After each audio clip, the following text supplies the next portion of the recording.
मरकस की अंजील 14 बाब 53 आयत से 65 आयत तक। यीशु की सदर अदालत के सामने पेशी। फिर वो यीशु को सरदार काहिन के पास ले गए और सब सरदार काहिन और बुजुर्ग और फकी उसके हाथ जमा हो गए। और पतरस फासले पर उसके पीछे पीछे सरदार काहिन के दीवान खाने के अंदर तक गया और प्यादों के साथ बैठकर आग तापने लगा।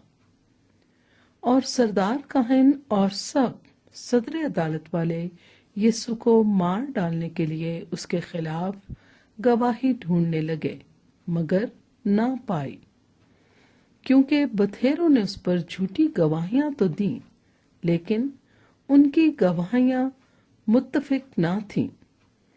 फिर बास ने उठकर उस पर ये झूठी गवाही दी कि हमने उसे ये कहते सुना है कि मैं इस मकदस को जो हाथ से बना है ढाऊंगा और 3 दिन में दूसरा बनाऊंगा जो हाथ से ना बना हो।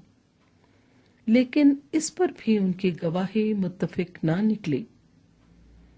फिर सरदार काहिन ने बीच में खड़े होकर यीशु से पूछा कि तू कुछ जवाब नहीं देता, ये तेरे खिलाफ क्या गवाही देते हैं? मगर वो खामोश ही रहा और कुछ जवाब ना दिया। सरदार काहिन ने उससे फिर सवाल किया और कहा, क्या तू उस स्तुदा का बेटा मसीह है? यीशु ने कहा, हाँ, मैं हूं। और तुम इब्ने आदम को कादर मुतलिक की दाहिनी तरफ बैठे और आसमान के बादलों के साथ आते देखोगे। सरदार काहिन ने अपने कपड़े फाड़ कर कहा, अब हमें गवाहों की क्या हाजत रही?